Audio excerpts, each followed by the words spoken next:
उठा लीजिए, उठा लीजिए, उठा लीजिए, उठा लीजिए।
नमस्कार, डीडी राजस्थान के कार्यक्रम कानून की बात में आप सबका बहुत बहुत स्वागत है। दर्शकों, हमारे देश का संविधान दुनिया का सबसे बड़ा लिखित संविधान है और आज है संविधान दिवस। आप सभी को संविधान दिवस की बहुत बहुत शुभकामनाएं। इसी विषय पर आज हम हमारे आज के कार्यक्रम में चर्चा करने जा रहे हैं, जिसका शीर्षक है संविधान एवं उसके मूल अधिकार। और इसकी जानकारी देने के लिए स्टूडियो में मौजूद हैं हमारे आज के विशेषज्ञ। आइए लेते हैं इनका परिचय। आप हैं श्री देवेंद्र भगत जी। श्री देवेंद्र भगत जी, आपका हमारे आज के कार्यक्रम में बहुत बहुत स्वागत है और संविधान दिवस की बहुत बहुत शुभकामनाएं। आपको भी बहुत बहुत शुभकामनाएं। तो दर्शकों, कार्यक्रम को आगे बढ़ाते हैं और देवेंद्र भगत जी से लेते हैं हमारे आज के कार्यक्रम का सबसे पहला सवाल। सर, मैं सबसे पहले आपसे जानना चाहूंगी कि हम आज संविधान दिवस मना रहे हैं, तो संविधान दिवस जो है वो संविधान सबसे पहले जो शब्द है ये है क्या, और इसका हमारे आज पूरे देश के अंदर क्या प्रभाव माना जाता है? सबसे पहले तो मैं आज के दिवस की आपको हार्दिक बधाई देना चाहूँगा और मैं याद करना चाहूँगा उस महापुरुष को जिसके प्रयासों से ये संविधान बना। ये एक दिन में नहीं बना, इसके पीछे एक बहुत बड़ी कहानी है। संविधान एक ऐसी व्यवस्था है जिसके द्वारा हमारा प्रशासन, हमारा देश, हमारा जो गणतंत्र है वो चलता है। इसको बनाने के पीछे हमारी कुर्बानी, हमारे जो स्वतंत्रता सेनानी थे उनकी कुर्बानी, और एक बहुत लंबा चौड़ा इतिहास है इसके पीछे। संविधान शब्द की सबसे पहले व्याख्या आधुनिक विश्व में जो करी वो प्रोफेसर A.V. डायसि ने करी। संविधान एक ऐसी व्यवस्था है जिसके द्वारा शासन को संचालित किया जाता है, ये इसका मूल विषय है। और संविधान बनने की बात हमारे देश में सबसे पहले हम कहें तो शुरुआत करी थी लोकमान्य बाल गंगाधर तिलक ने। उन्होंने स्वशासन की बात करी थी और उनको भी मैं स्मरण करूंगा आज के दिन। समस्त लोग जिन्होंने हमारे देश की आज़ादी में योगदान दिया। डॉक्टर भीमराव अंबेडकर कानूनविद भी थे, अर्थशास्त्री भी थे, और उनके ऊपर ये बड़ी भारी जिम्मेदारी सौंपी गई कि आपको ड्राफ्टिंग कमेटी का चेयरमैन बनने के लिए राजी नहीं थे वो, लेकिन उसका भी एक बड़ी चर्चा है, उसकी भी बड़ी, लेकिन उनको कैसे मनाया गया उनको, क्योंकि कोलंबिया यूनिवर्सिटी वो जा रहे थे वापस। और डॉक्टर अंबेडकर ने ये कहा कि भाई मुझे इसमें फ्री हैंड चाहिए और मैं जिन लोगों को सिलेक्ट करूंगा वो इसमें आने चाहिए।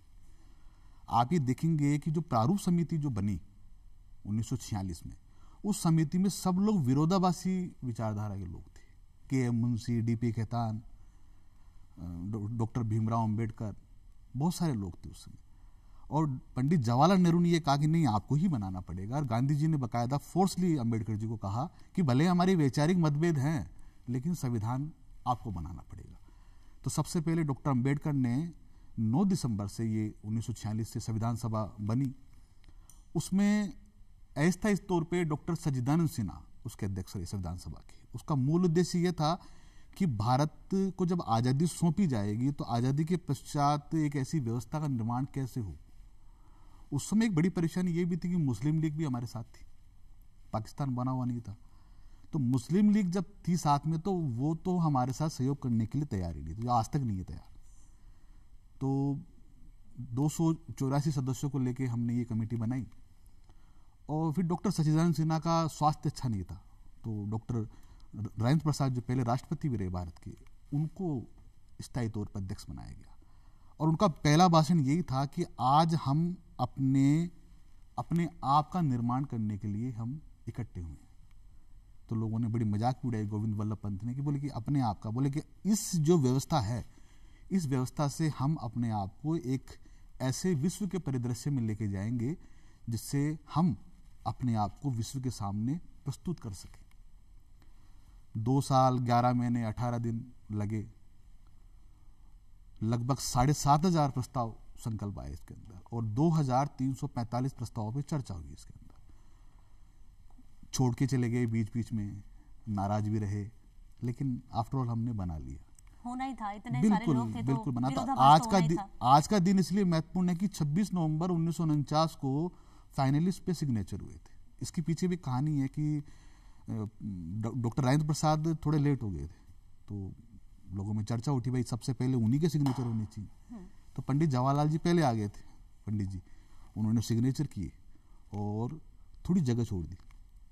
तो उस जगह के ऊपर डॉक्टर राजेंद्र प्रसाद ने तिरछे सिग्नेचर किए, जो आज भी संविधान की जो मूल प्रति है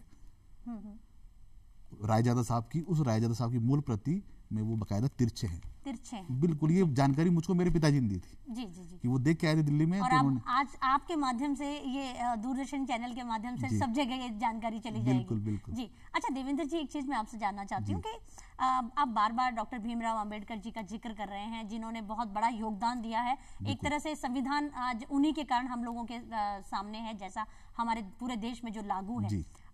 डॉक्टर भीमराव अंबेडकर जी ने संविधान में आत्मा जो कहा है वो किसको कहा है? क्योंकि अगर कोई आत्मा है तो फिर इसका मतलब वो पूरा शरीर भी होगा और फिर उसके हाथ पैर भी होंगे।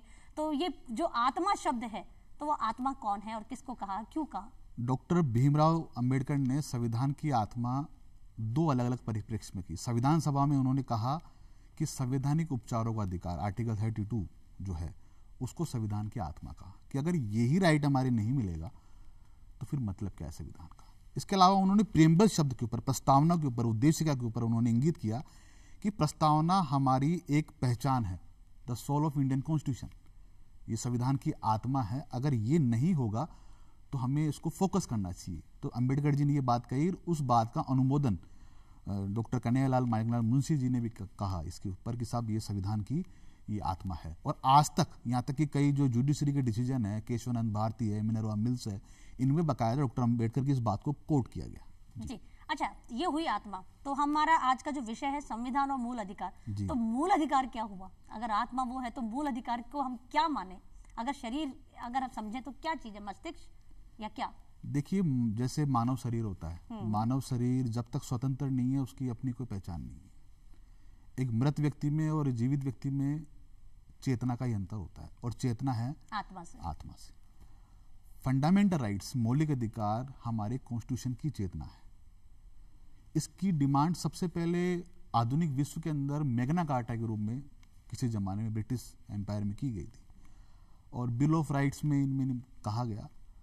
और जब अंग्रेजों ने हमारी मजाक उड़ाई, मैं आपसे ये कहना चाहूँगा आपके माध्यम से कि अंग्रेजों ने हमारी मजाक उड़ाई, ये कहा कि आप लोग सांप की बीन बजाने वाले लोग हैं, आप संविधान बनाएंगे आप लोग। तो उस समय डॉक्टर मोतीलाल नेहरू जी के पिताजी, उनको बड़ा खराब लगा और उन्होंने कहा कि हम थोड़ा ऐसे ये लोग कैसे बोल रहे हैं। साइमन ने ये बात कही थी, साइमन कमीशन के विरोध में उन्होंने कहा, तो साइमन ने कहा आप लोग बनाओगे तो नेहरू रिपोर्ट बनाएगी, नेहरू रिपोर्ट में फंडामेंटल राइट्स रखे गए। ये आप मजेदार बात है। और उनको ये अचंभा हुआ कि ये लोग हमसे इतना बेहतर चीज बना सकते हैं। और नेहरू रिपोर्ट के पश्चात 1935 के भारत शासन अधिनियम में इस बात को माना गया कि नेहरू रिपोर्ट सही थी। और डॉक्टर राजेंद्र प्रसाद जी की अध्यक्षता के अंदर, जिसमें सुभाष चंद्र बोस ने मौलिक अधिकारों का प्रस्ताव पेश किया, बाद में जब वो स्वयं अध्यक्ष बने हरिपुरा सम्मेलन के अंदर, तो उन्होंने मौलिक अधिकारों के ऊपर एक कमेटी बनाई जिसके अध्यक्ष डॉक्टर पंडित जवाहरलाल नेहरू को बनाया। और ये मौलिक अधिकार इंडियन कॉन्स्टिट्यूशन में आप देखें तो भाग 3 में है। मैं पढ़ाता भी हूँ बच्चों को, और मेरा मानना यह है कि मौलिक अधिकार अगर कॉन्स्टिट्यूशन में नहीं है तो कुछ भी नहीं है। अनुच्छेद 12 से लेकर 35 तक इन अधिकारों को मोटे मोटे रूप में हम 6 अधिकार बोल सकते हैं इनको। ये ऐसे हैं कि हमें राज्य के प्रति दिए गए। अब राज्य क्या हो, राज्य की भी चर्चा करनी पड़ेगी। क्या कोई प्राइवेट संस्था को राज्य हो सकती है, या ऑटोनोमस स्ट्रक्चर कोई राज्य हो सकती है? तो राज्य शब्द की व्याख्या न्यायालय के अलग अलग निर्णय में अलग अलग तरह से की गई। किसी ने भारत सरकार, Bharat government of India, government of Rajasthan, NCERT, corporate body, इन सबको अलग अलग डिसीजन में राज्य को बताया गया, लेकिन राज्य वो है जो जनता को रिप्रेजेंट करे, सरकार को रिप्रेजेंट करे, जनता के लिए काम करे। राज्य के खिलाफ ये अधिकार है।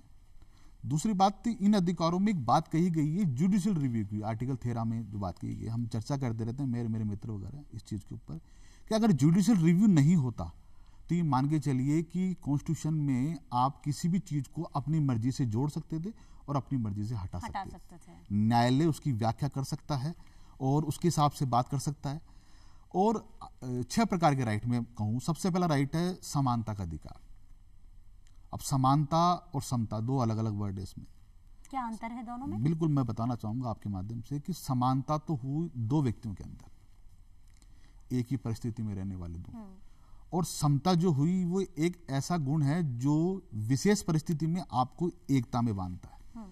ये मशहूर संविधान शास्त्री A.V. डायसी ने इसके ऊपर कहा है, कॉन्स्टिट्यूशन के आर्टिकल 14 में भी बात कही गई है कि विधि का शासन, रूल ऑफ लॉ, और A.V. डायसी ने कहा कि विधि के समक्ष समता, कानून एक जैसे रहने वाले लोगों को समानता की दृष्टि से देखेगा और एक जैसी परिस्थिति में रहने वाले लोगों को एक जैसे कानून का सामना करना पड़ेगा। जैसे जम्मू कश्मीर में लोग रहते हैं तो वहां पे चाहे कोई भी व्यक्ति हो उनको एक ही नजरिए से देखा जाएगा, लेकिन ऑल ओवर इंडिया कानून की नजर में सब बराबर है। और अब सभी बराबर हैं? बिल्कुल सभी बराबर आज तो है, सभी बराबर सभी हैं। बराबर जी है।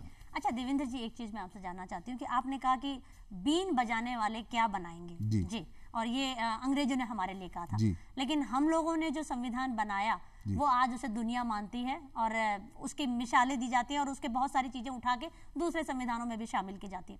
तो जो कुछ विशेष बातें जो हमारे संविधान को बाकी दुनिया से अलग करती है वो क्या है, इसकी विस्तृत जानकारी हमारे दर्शकों को आप प्रदान कीजिए। सबसे बड़ा संविधान, जी। लिखित दस्तावेज, डॉक्टर अंबेडकर के मायने में सामाजिक दस्तावेज, इतना बेहतरीन कोई दूसरा संविधान नहीं लिखा गया आज तक। इसकी 395 अनुच्छेद, 22 भाग, 12 अनुसूचियां, और सबसे बड़ी बात है कि इसको लिखने वाले जो लोग थे वो इतने ईमानदार थे कि उन्होंने इसको लिखने में एक पैसा भी नहीं लिया। इतनी ईमानदारी थी उस जमाने के अंदर हमारी। अच्छा, इसकी कोई फीस नहीं ली? बिल्कुल। प्रेम नारायण बिहारी रायजादा जिन्होंने कैलियोग्राफी करी इसकी, और जो पेन की जो होती है निब, वो 303 नंबर की निब काम मिली इसमें, और लगभग 254 निब उसमें काम में 6 महीने का टाइम लगा उसमें लिखने के लिए। तो उनसे नेहरू जी ने पूछा कि भाई आप क्या फीस लेंगे? तो बोले कुछ नहीं, मेरा नाम नीचे प्रेम लिख देना आप। तो आज भी अगर इंडियन कॉन्स्टिट्यूशन की मेरे पास प्रति है, मेरे फादर ने दिलाई मेरे को, तो उसमें प्रेम शब्द लिखा हुआ है। मैंने पूछा उनसे भाई ये क्या लिखा हुआ है, तो उन्होंने कहा कि इन्होंने जिन्होंने लिखा होगा नाम। बिल्कुल बिल्कुल। और ये मान के चलिए कि इतना विस्तृत, इतना क्लासिफाइड, इतना समृद्ध, ऐसा सोशल, इकोनॉमिकल और पॉलिटिकल जस्टिस देने वाला कॉन्स्टिट्यूशन कहीं है ही नहीं। बिल्कुल नहीं। अच्छा, आपने अभी मौलिक अधिकारों की बातें की, तो मैं एक बार और थोड़ा सा समझना चाहूंगी कि संविधान में मौलिक अधिकारों की क्या स्थिति है?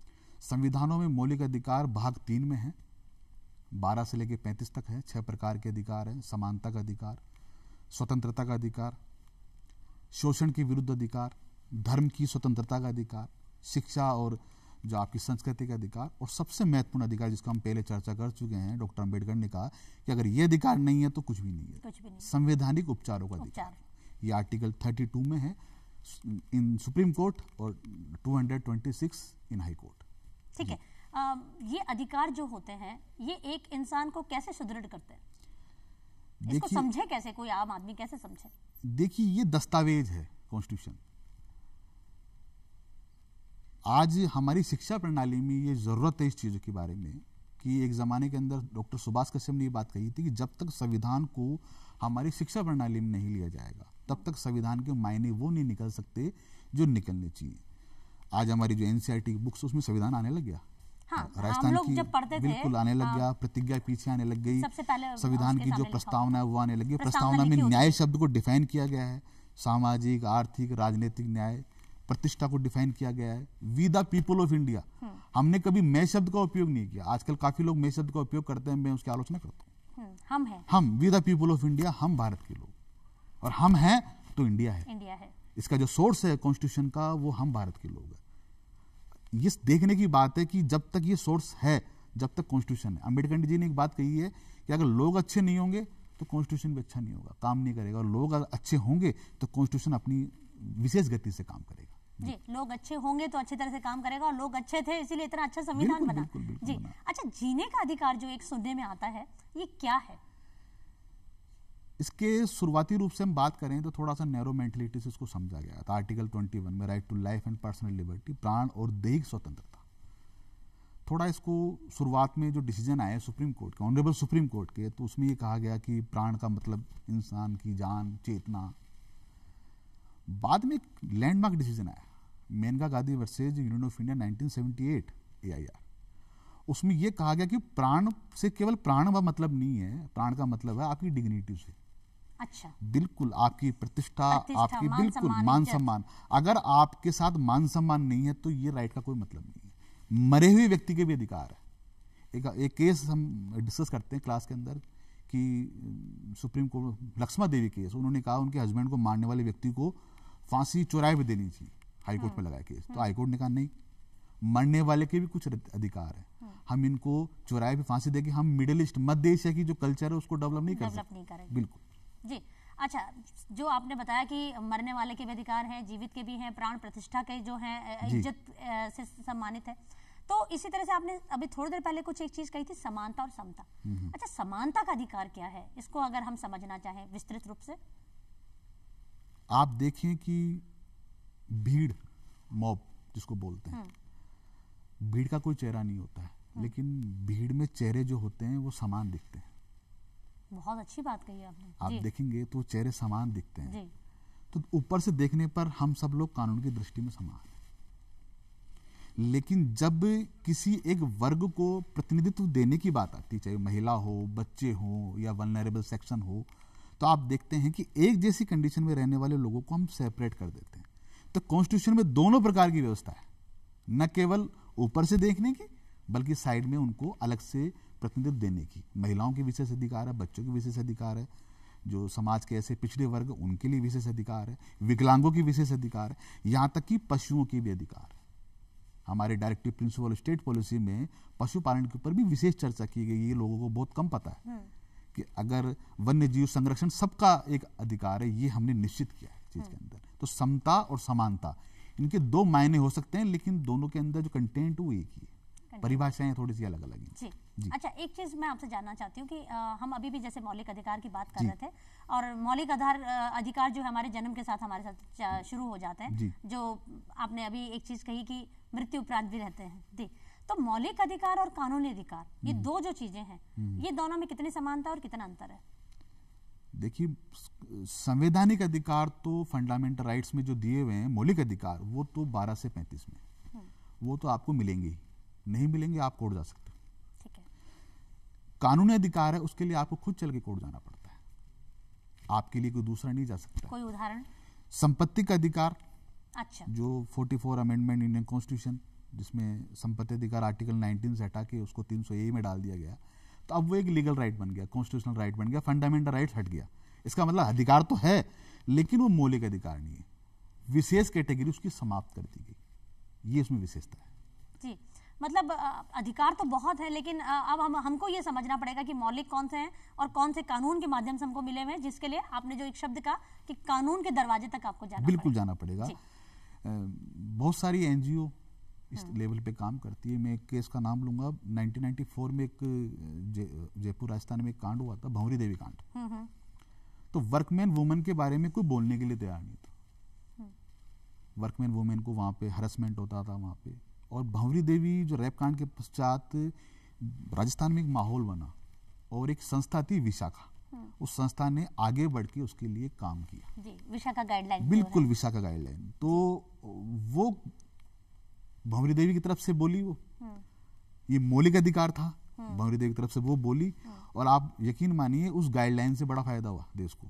महिलाएं खुल के सामने आने लग गई, कामकाजी महिलाओं के लिए बहुत बिल्कुल बड़ा कामकाजी। और अब तो एक्ट बन चुका है, 2012-13 में एक्ट बन चुका उसके ऊपर।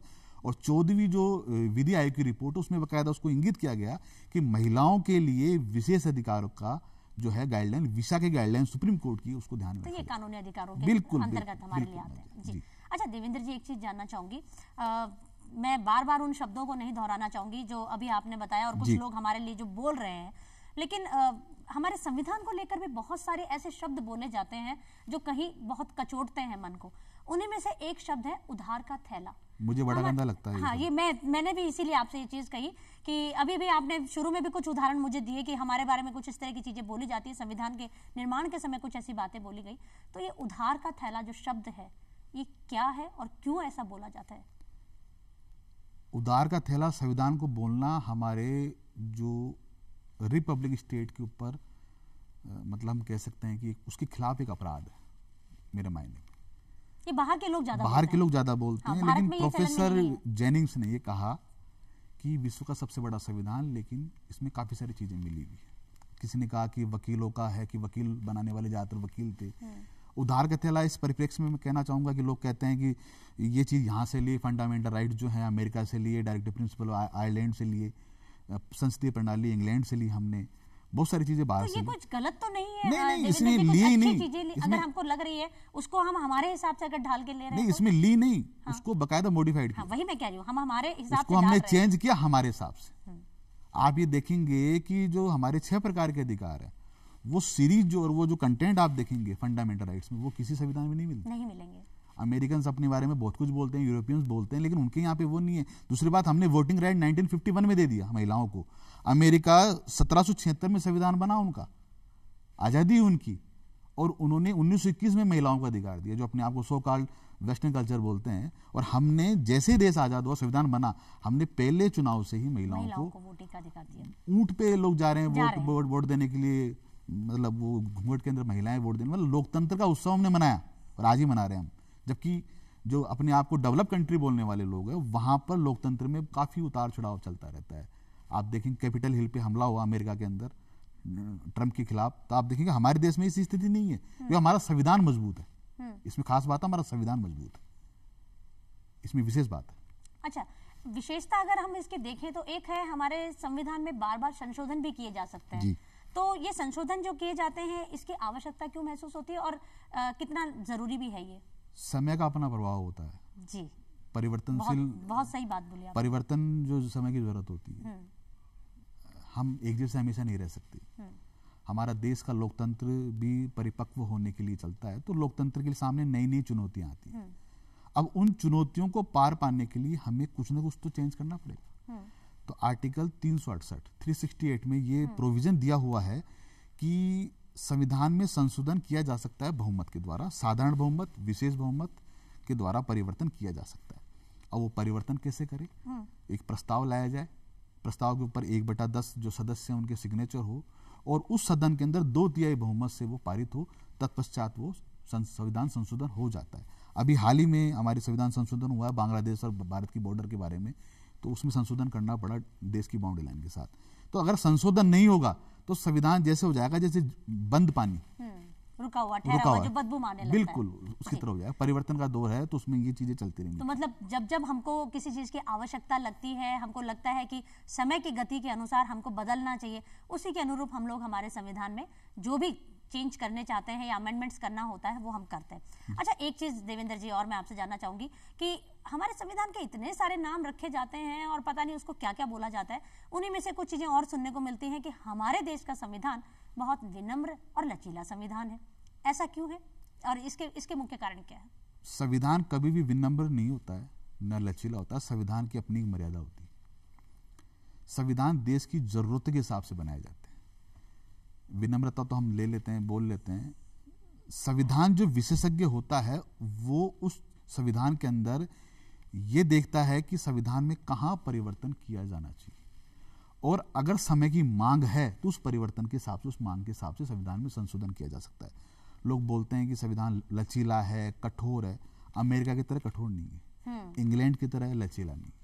हमारा संविधान हमारे देश की संस्कृति, और संस्कृति भी 5000 साल पुरानी, सबसे पुरानी, बिल्कुल। हम अपने आप को, इसमें खास बात है कि संविधान ऐसे नहीं बना, हम 5000 साल से अपने आप को सिविलाइज कर रहे थे, हम अपने आप को सिखा रहे थे, शिक्षा दे रहे थे, और इस कंडीशन पे आके फिर हमने संविधान को बनाया। हमारे पीछे बहुत बड़ा इतिहास है इस चीज के पीछे।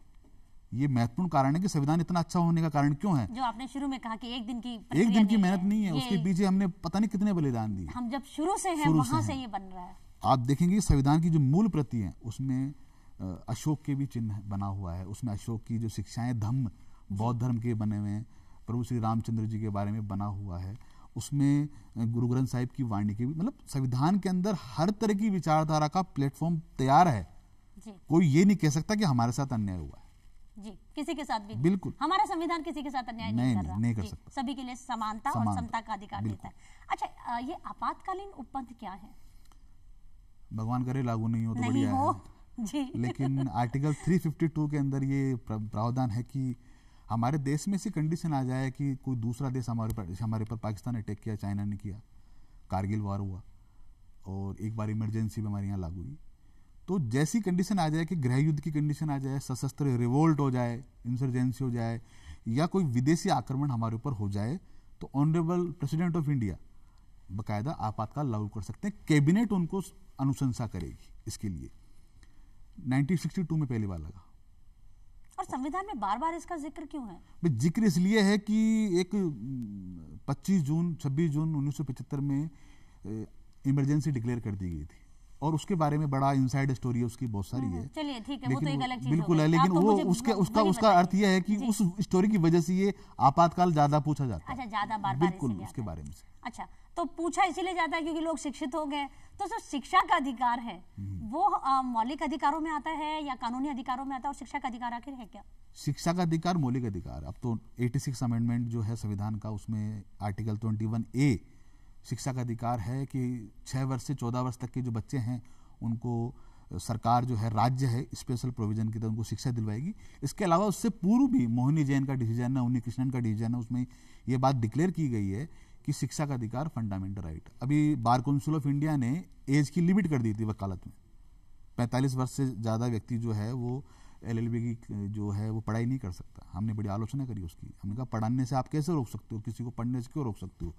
लोग सुप्रीम कोर्ट गए, सुप्रीम कोर्ट ने डिसाइड किया उस मैटर को, ये कहा कि अगर 60 साल का आदमी 80 साल का भी है तो उसको पढ़ने से आप रोक नहीं सकते। तो शिक्षा का अधिकार किसी आयु का मोहताज नहीं है, ये ध्यान देने की बात है इसमें।